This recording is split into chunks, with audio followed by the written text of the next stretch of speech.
The following is a presentation of the Eagles Sports Network. We continue on the Domino's postgame report. Adam Cavalier alongside Carson-Newman head men's basketball coach Chuck Benson. Chuck scored 90 points, shot 48% from the field, but Queens just otherworldly offensively, 112 points for the Royals on near 60% shooting. What did they do offensively that gave the Eagles trouble today?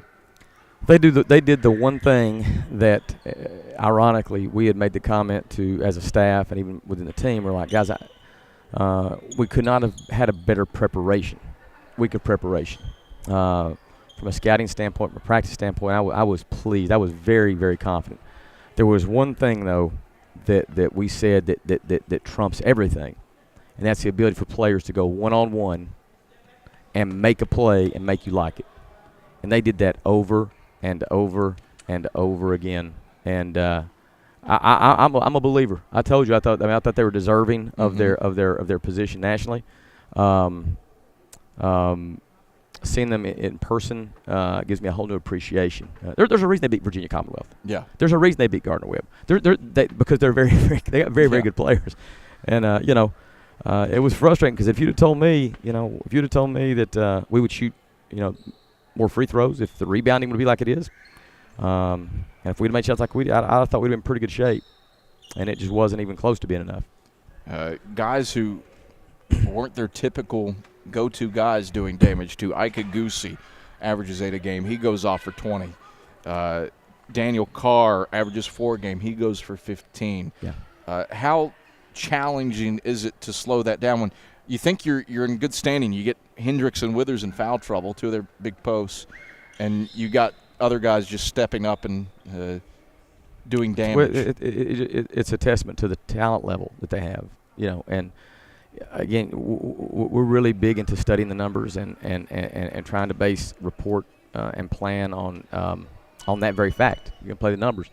Akagusi's shooting 11% from the 3 in conference play, and he comes in here and makes 50% of them. Well, in our mind, we knew they were a good driving team, so we got to find somebody we feel like we can help off of.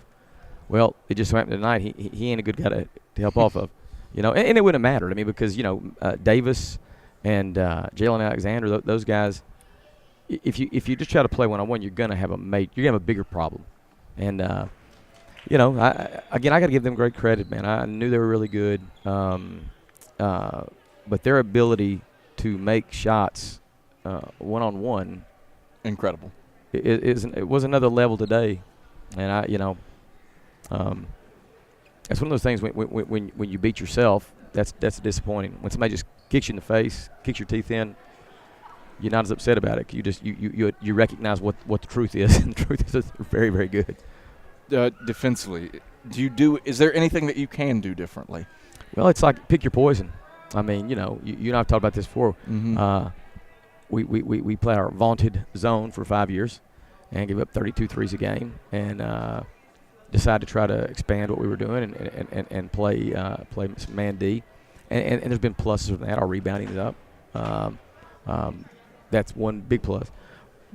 But it's like, you play man tonight, it hurts you. You play zone tonight, it hurts you. Whatever you play, it's like they have a great answer for it. And again, you're never happy with a loss. I thought this was a great opportunity with, the number 8 ranked team in the country coming in here. And again, I felt like we had prepared properly. I was very, very pleased with our preparation. But to see us just get absolutely smashed at home, doesn't sit well. Does it remind you at all of that game last year against LMU in here? I think you shot 60% from the field in that one and still lost by 11. Similar vibe? Yeah. The only thing I thought was different about that is Luke Choice just went so crazy. I mean, they were making strictly threes. These guys are taking long. Today they're taking a lot of long twos, it seemed like, and making. That's the shots you typically want people to take. Off the bounce, 17, 15 footers, and they're making them. And that's disheartening. But it is what it is. That's the reason I say you got to give them credit. And we've got to go back to the drawing board and try to determine, are there any other things that we can control that could give us a better chance? Again, that's not to take anything away from Queens. We got beat by the better team today. Period. But we've still got 2 left before the break. another big one here in conference play Wednesday with Catawba, and they're very, very good. Mm-hmm. They're a very good team, and so we've got to make sure these next 3 days we do a job to be prepared and to be able to come out here and perform, especially at a higher level on the defense side of the ball. Chuck, pleasure as always. We'll talk to you Wednesday against the Indians. Thanks, Adam. It's Carson-Newman head men's basketball coach Chuck Benson. Domino's postgame